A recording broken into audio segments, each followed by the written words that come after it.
This is the OTB Television Network, a service of Capital District Off-Track Betting.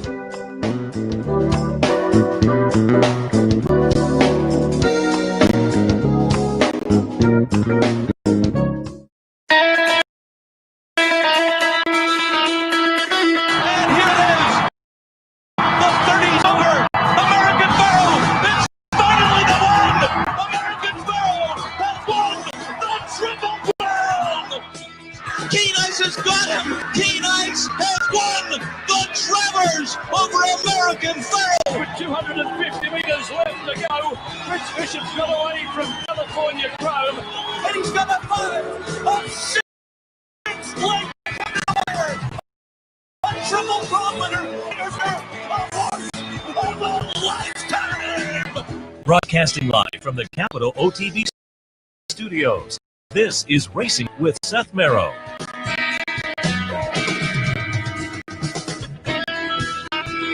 Good morning and welcome to Racing Across America on this Saturday morning. I'm Seth Merrow joining us.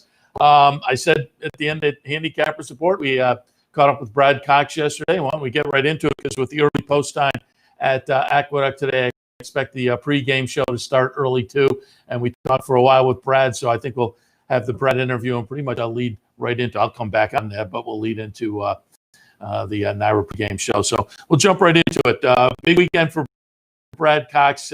Easy to for. He's always been very accommodating to us. But you know, Monomoy Girl, and then the story of her going back to him after getting sold for $9.5 million on Sunday night.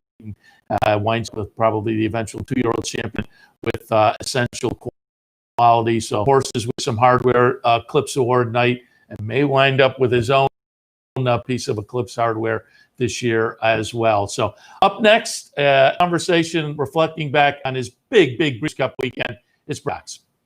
Happy to be joined now by a guy who had, and I said to him just before we went on the air, just a fabulous week last Friday and Saturday at Keeneland for the Breeders' Cup. Trainer Brad Cox, 8 Breeders' Cup runners, 4 winners. Brad, again, congratulations and thanks for joining us this morning. Thanks, Seth. Thanks for having me on the show. Happy to have you on the show, and let's talk about it. 8 Breeders' Cup runners, you won with 4. The betting public made 3 of them favorites: Aunt Pearl, Nick Go, Monomoy Girl. So the betting public had confidence. But what were your expectations? I mean, to come in with 8, win with 4, 50% over the 2 days of the Breeders' Cup. What were your expectations going in? I thought we had a tremendous shot to have a big weekend. We did. Like you said, three of the winners were favored, and Essential Quality was a clear-cut second choice and deserved to be, given what Jackie's Worry had accomplished coming into the race. But we thought we were set up for a huge weekend, and all 8 horses were training extremely well. We felt like they would all give A efforts, and it takes an A effort and A+ effort to win those Breeders' Cup races. And the ones that didn't win, I felt like performed very well, and just maybe the water was just a touch deep for those. And talk about you and your team, in fact, and just the day. It's anybody who's had a big day experience of any kind. You're caught up in the day, the elation of the day, but now you've had a week to kind of reflect on just the great accomplishment. So how are you and the team feeling now around the barn and just reflecting back? No, it's great. I mean, you think back, and I was thinking the other day that, just the year we've had with, the actual 4 winners of the Breeders' Cup races were horses that were in fantastic form, that, were undefeated on the year. Monomoy 4 for 4, both juveniles 3 for 3, and Nick's Go was 3 for 3.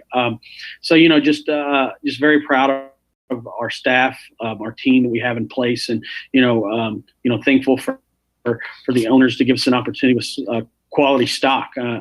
And that's basically what it comes down to, is just having the horses, and we still have to prepare them and have them on top of their game and ready to perform at their top level, and just very thankful for my help and everyone that's involved to have these horses peak on the right day.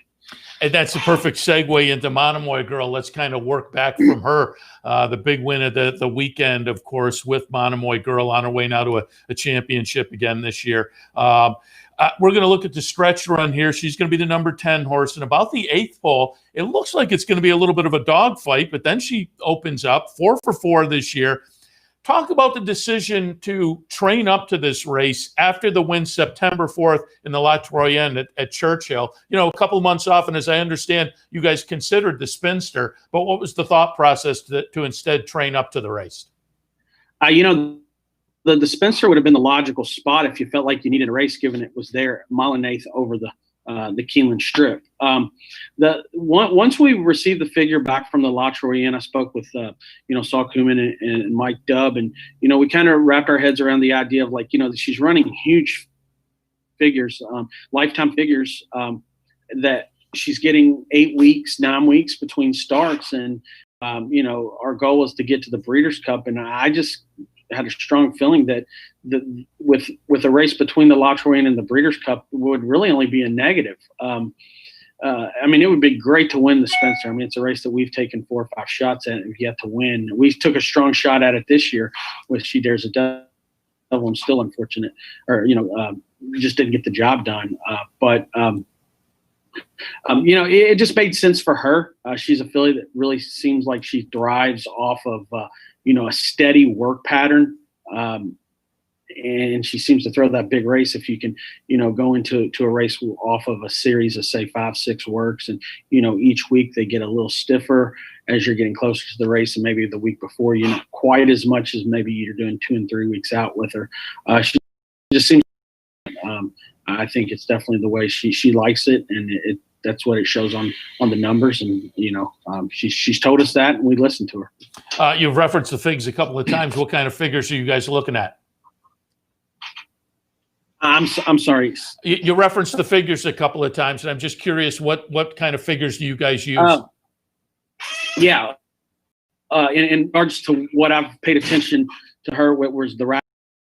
She was, I think she was around a 4 3/4 in the Ruffian, came back at the same number in the La Troyenne, and then it topped out at a lifetime best in the Breeders' Cup, which we felt like she was doing better than she's ever trained. So, those figures for her, they really stack up, and they seem to be honest, because she was training better than ever.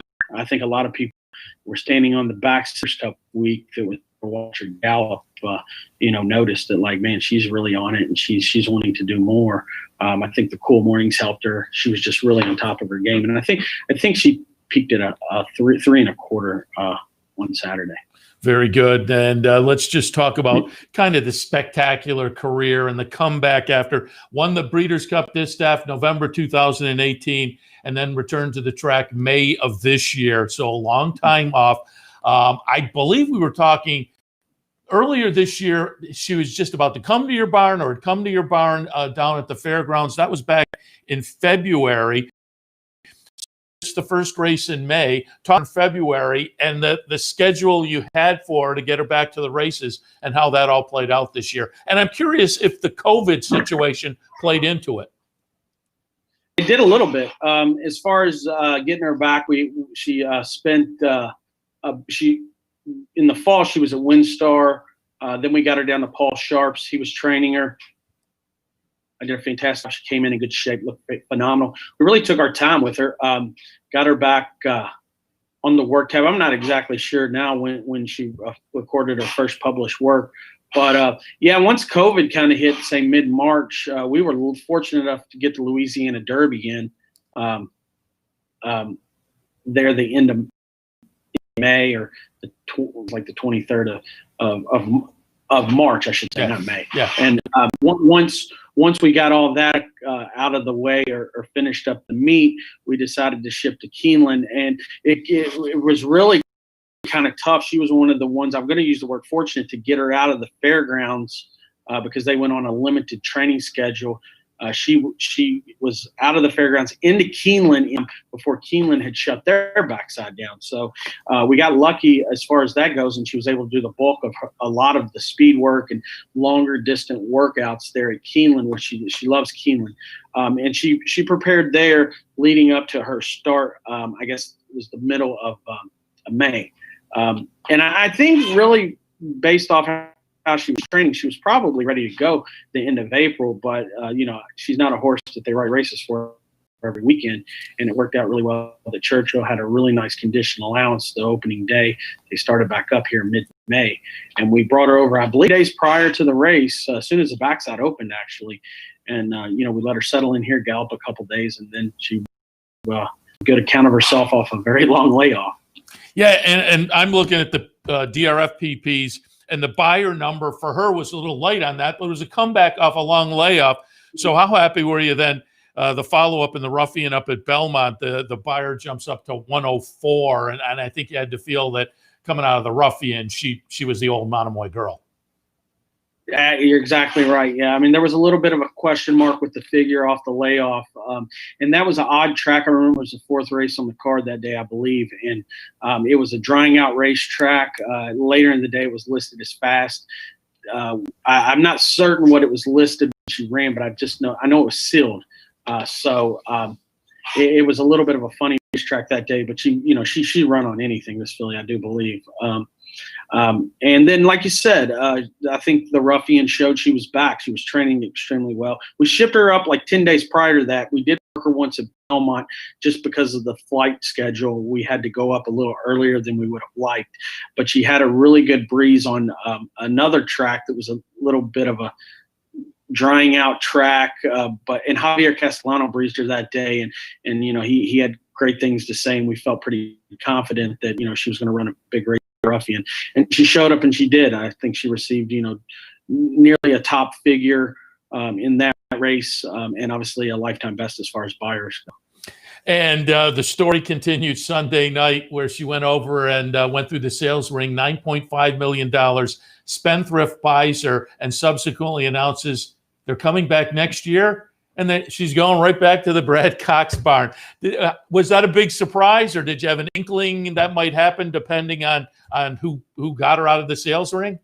Well, yeah, ultimately, Seth, that's exactly right. It depended on who got her, but we'd had a conversation a couple days, or I'd had a conversation maybe 3 or 4 days prior to the sale that, like, if they were to get her and we felt like she was still moving well out of the distaff, it would be something that they would entertain.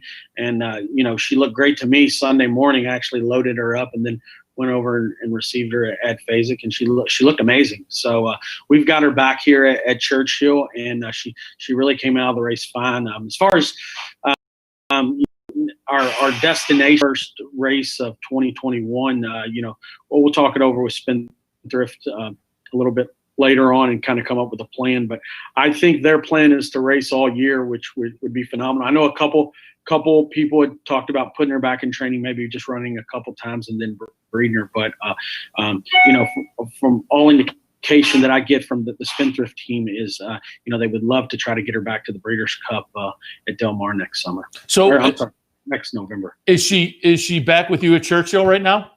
Yes. How's she look? Amazing. She really does. I mean, I think, you could see just in the video that you just put up how well she looked the night after the Breeders' Cup. And she's been back to the track and just jogged a couple days, but is really on top.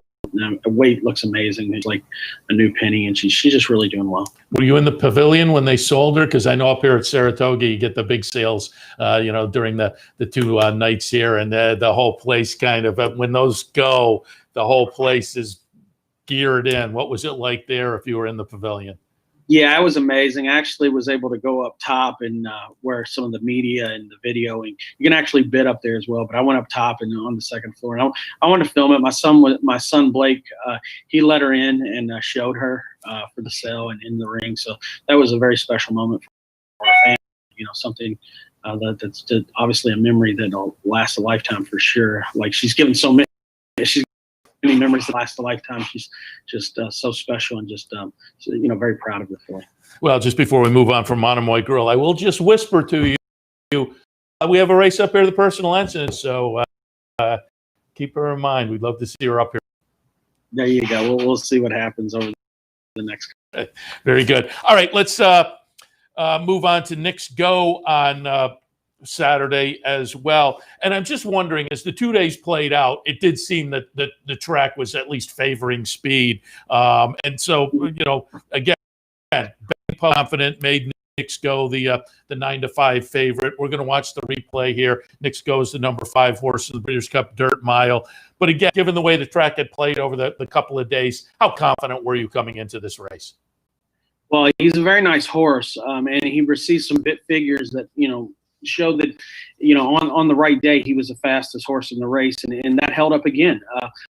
I had some question mark with the number he received in the race prior to the Breeders' Cup, if it was a legit number, given the fact it was a 3 other than not a Grade 1 race. And it stood up again. But, going in there, I did feel he loves Keeneland. He was training well. And the post, I thought he drew extremely well with the amount of speed and where the other speed drew. So I thought my only instruction to Joel was, take it to him. Be aggressive, take it to him, try to clear off if you can. And, he did the best he could, and it worked out extremely well. He's a very, very nice horse. I mean, this horse he's been a nice horse from early on. I mean, he was a great winner at 2. The previous connections did a fantastic job with him, and we were just very fortunate. We had a setback with him this year, so it's been perfect. And we've had to give him time, but when he's right, he's really good. He's shown that several times. He's shown it this year. He showed it in the Breeders' Futurity, the Breeders' Cup as a 2-year-old. He's a very, very good horse. Yeah, I was going to bring that up because I know from hearing before he did have a little bit of a setback, went to the sidelines. This was only his 3rd start of the year, which was kind of incredible. Talk a little bit about the year he had and the setback and then bringing him back. And as I understand it, when he went into that N3X at Keeneland last time, the Breeders' Cup maybe wasn't even on the agenda. Never thought about it, just to be honest with you. But immediately after the race, I mean, I thought, the Breeders' Cup Mile is right here. And, cutting back from a mile and 16 to a mile, you get the short stretch, both races at Keeneland. I thought, it was only a good thing. So, as far as, he was a 2 other than to start the year. Very accomplished horse, obviously. And it was nice to see that condition. And it's exactly what you want to see as a trainer in a comeback race. You want to make it I don't know. You just want to make it as easy as you can that first race and making it as good of an experience as you can for a horse off a layoff. And with him to have a 2X, you thought, if he's got any run of left, you're going to see it, and it should, he should perform well. He did. He gave us enough confidence, or ran well enough to make us think he could be like an Oakland Park handicap horse, or obviously a horse that could compete at the graded level. Following that race, he had a setback, a minor surgery. June Park is the American representative for the Korean Racing Authority. Said, maybe we should just retire him. I said, look, give him an opportunity to come back. If he comes back and he's not training like he was, you don't have to run him. And if he does, you still have an opportunity at some Grade 1s this year. And honestly, our idea was to run in the 3 other than and use it prep for possibly the Clark or the Cigar Mile, the Clark handicap being in Churchill. And when he performed the way he did, the Breeders' Cup there, it was little bit of a question mark as if he would even get into the mile, given he had no graded stake earnings this year. So he was selected by the committee to run, and very thankful for the Breeders' Cup for allowing him to make the race. And I guess we'll see what happens moving forward. But it is amazing how the game can change on you so quick, given really 5-6 weeks ago we really be in the spot. That's incredible. And I also have to ask you, since we brought up the figures before, that N3X at Keeneland, he pops a 107 buyer, follows that up in the Breeders' Cup with a 108. But off of a layoff like that, the 107, which was a lifetime best numbers you were looking at, were they kind of comparable? And are you a bounce guy? Was there any kind of that concern? Absolutely, there was. He ran a 2.25 off that layoff, and he came back to a 2.25 the other day. So, he put two really, really strong races together back to back. And no, there's always the concern for a horse bouncing off a huge race off the layoff. The only thing was we brought him back, we breezed him 3 times, and we thought, we would kind of let him tell us if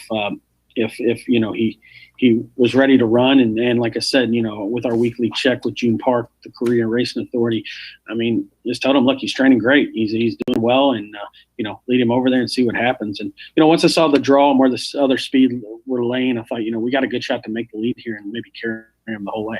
Yeah, phenomenal couple of wins there on Saturday. Let's just go back and take a look at the 2 on Friday as well. We'll start with Essential Quality, who you would think has wrapped up an eclipse as well in the 2-year-old division with the win. We'll watch the replay, and Essential Quality will be the number 5 horse here. First couple of races in his career, he was fairly close to the pace. Last Friday, he was sitting 8th in a field of 14 down the backstretch. What were you feeling, particularly knowing this is a first finish line race? Not good. Going up the backside, I was a little concerned. I thought we would be a little bit closer to the pace. But once I saw the 45, and I saw Jackie's Warrior was not even on the lead, and he was laying 3rd, I thought, they're really cooking up front. And these horses have run away from us. But the one thing that I have learned in training this horse throughout the summer and fall is, distance really shouldn't be an issue, and he doesn't get tired. So I figured he'd make a run. At the half-mile pole, I thought, he's starting to pick off a horse or two, but I'm thinking, he's going to give up some ground trying to do this around the far turn. I thought, he's going to make a run at him, but he could very well flatten out. And, once he moved into 4th, right before they straightened up, I thought, if he can get to the outside and these horses, start filling this pace that they've been carrying around there, we can get them. And once they straighten up, I felt he would come get them. It was a very exciting stretch run. Honestly, out of all 4 of them, it was probably the most exciting. And I really, if you really watch the stretch run at the 16th pole, he really almost put it into another gear and kicked away from those horses. But he's a colt that we've always thought was going to get better with ground and more distance, and really doesn't seem to have any limitations as far as distance, just given the way he trains, his quick recovery. You go out, work 3/4 out, go out and work 3/4 and with a strong gallop out and come back, and it almost looks like he went for a routine gallop. So he's a real neat horse to, and he's a horse that definitely make you dream big. Yeah, and I always like to ask with horses like this, 3 starts, 3 nice wins, 2 of them in stakes races. Did he kind of tout himself early when he comes into the barn? Is this a kind of horse that we got something special here? Yeah, I really called from the start. Now Brendan Brook, in Ocala, he came in with a couple other colts, and he actually he worked with a colt named Inspector Frost, Frosted colt for Godolphin, and they went cases early on together, inside outside, swap them up each week, work them from the gate against one another. And Inspector Frost is he's a nice horse. He was 3rd first time, was able to break his maiden at Keeneland in October. But this colt just seemed to always do it a touch deep, and it just came so easy to him. And once again, just a horse that would never get tired on his gallop out. I never thought he was this horse, like 21-44 type speed.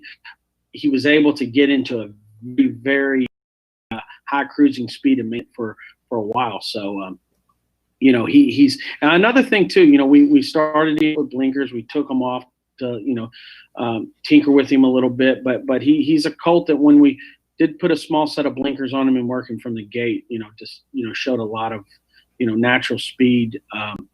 But doing it well within himself, and just really seemed to take him to the next level. And and Yeah, so as I say, two stakes wins. They've both been around 2 turns. A 2-year-old Pro 10 in the clubhouse seems like the 2-year-old Eclipse winner, and you always have to ask.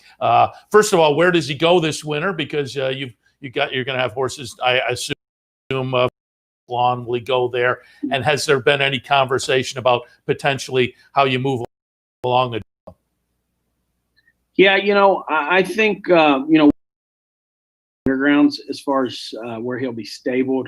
I'll probably move him down there some point 1st of December, and we'll take it easy with him for a while, and then mid-December maybe start getting back on the work tab. We'll let him tell us where he is and what he wants to do for the time being.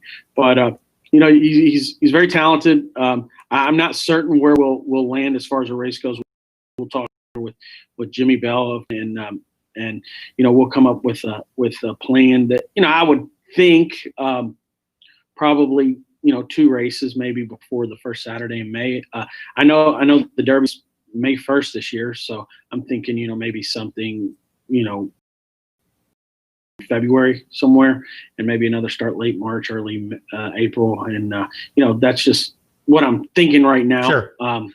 And I think in those 2 starts he'll tell us if he's worthy of a start in the Kentucky Derby. Yeah, certainly everything we've seen so far says that is a likely possibility. Let's go back. Aunt Pearl, your 4th winner of the weekend that we're talking about, but it was actually the first winner of the weekend, the first Breeders' Cup winner of the weekend for you.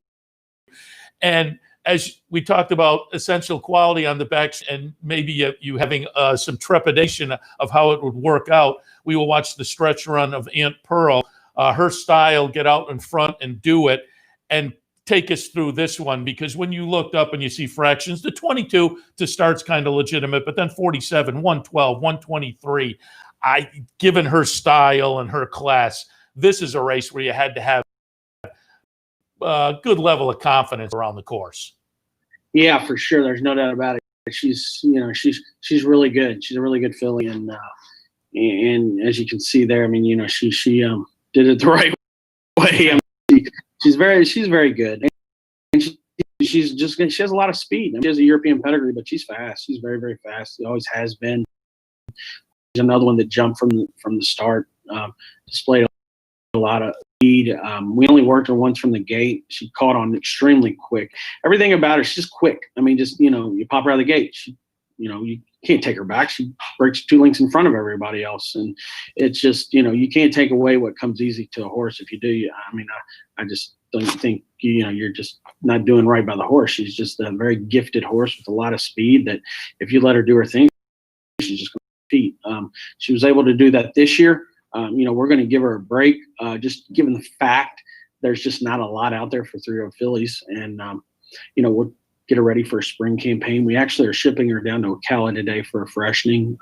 We give her a up, and she checked out great. She's going to get about 45 days off and then back into training. She's going to go to Paul Sharp's in Ocala, and hope to have her back in our barn in January, maybe early to mid-January, and then start looking for a spot here or there, Keeneland, Churchill, something like that. And, taking her across the pond is definitely a possibility. We'll see, weigh our options with this here and see what they offer there as well. I think this is one of the years that we were able to ship across and have some confidence, given the fact no Lasix for our 2-year-olds in America, which there's only a good thing. And we'll see how it goes. I've never shipped a horse over there, but I think it would be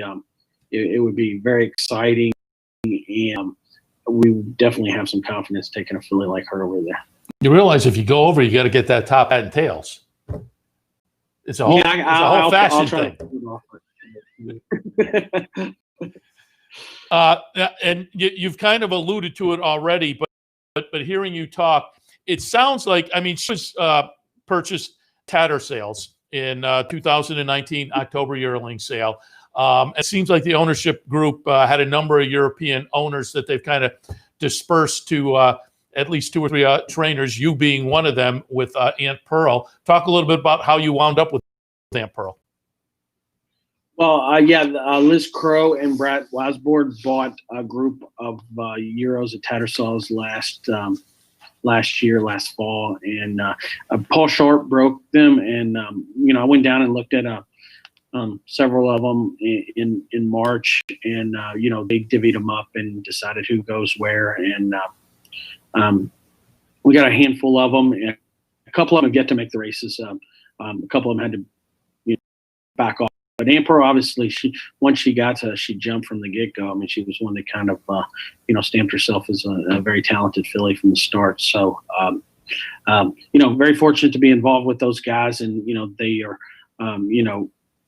more Americans going over there looking for talent and coming back with nice, solid racehorses that can compete at the graded level in America. So. It's definitely a place that you can pick up horses and be effective in graded stakes and even on Breeders' Cup Day. Yeah, and again, you've alluded to it before, but I saw Liz Crow tweeted out potentially a trip to Royal Ascot next year for a lot of fun.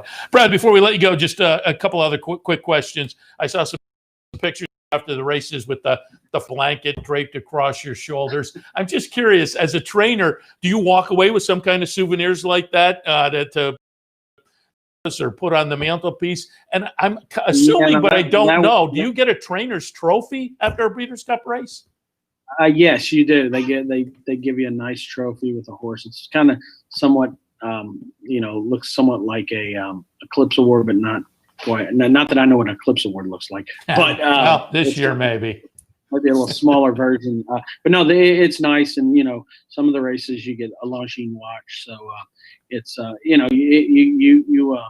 you get a trophy, to say the least. It's a memory that'll last time.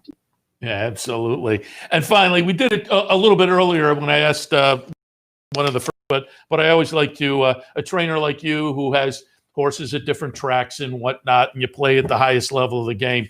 I know the staff is very important, so I always like to give a trainer an opportunity to give credit, a little love to the staff as well. Yeah, no doubt. I mean, any of these, a large or horses like we do, very fortunate. Obviously we need the clientele. But yeah, we have obviously 4 main assistants. Jorge Abregu's at Churchill, Ricky Giannini's at Indiana. He goes to the fairgrounds. Tessa Bisha is at Keeneland and Ellis Park throughout the year, and Dustin Dugas is our New York man. He's been up there for nearly 4 years for us. So it's a fantastic team, and we get really well. I mean, I talk to each of them pretty much every single day and get a rundown, and it really works for me. I mean, I have talk to each one of them and go over charts and condition books and just how the horses are doing, and they're all great horsemen. They've all got great backgrounds. Dustin was a jockey. Tessa worked for Jerry Hollendorfer, Bob Baffert, Tony Dutrow. Ricky worked for Neil Howard for several years, and Jorge's been with me 12 years. So, it's a great collection of assistants that none of this would be possible without. Yeah, and you mentioned clientele too. I should let you kind of tip your cap to them, because as you've kind of moved along here over the past couple of years, and we've been watching your progress and been very happy for you. You've added Michael Dubb and Sal Cumin and Godolphin in there, and so you've moved up the ladder with some very prominent owners as well. Yeah, no doubt. It's you obviously got to have stock, and that's what these owners have give us an opportunity with just like Aunt Pearl. I mean, just she wasn't cheap. She was supposed to be a runner. It worked out extremely well. So just very thankful for the opportunity, and you have horses like Central Quality obviously is a homebred, very, well-bred homebred. So, being by Tappet out of an elusive quality mare. So, you obviously have to have the stock, and it definitely changes the days you're able to perform. And I wouldn't give anything back for those days of having claiming horses, and it just teaches you so much. It really, really does. I think it just really gives you a great foundation moving forward. When you do get the opportunity to have good horses, there's a lot of things that happen with those claiming horses that teach you a lot, and just how to pay attention to condition books and extras, and how races may split. It's an opportunity to run, several young horses as opposed to targeting one horse for one race. It's a lot that goes into this, but we love what we do, and we passionate, and we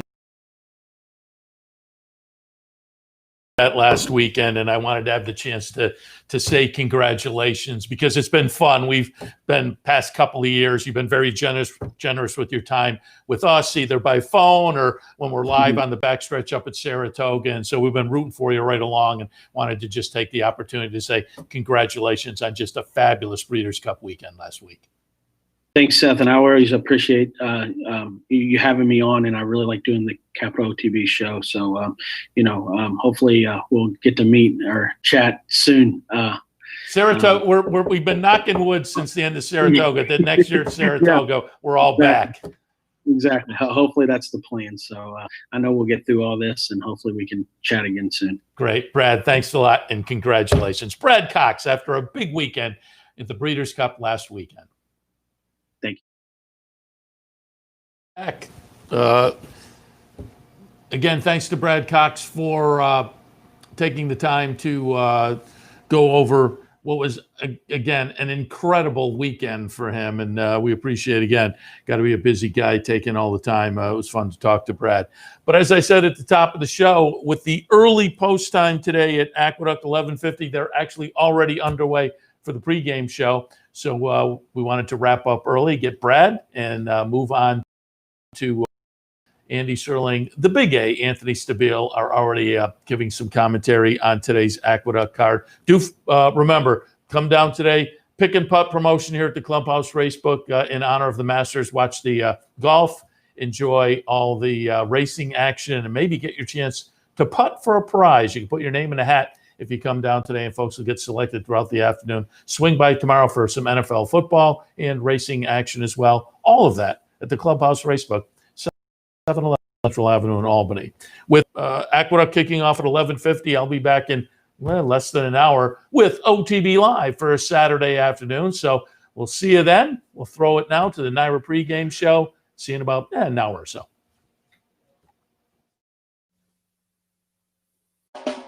You're watching a service of Capital Off-Track Betting.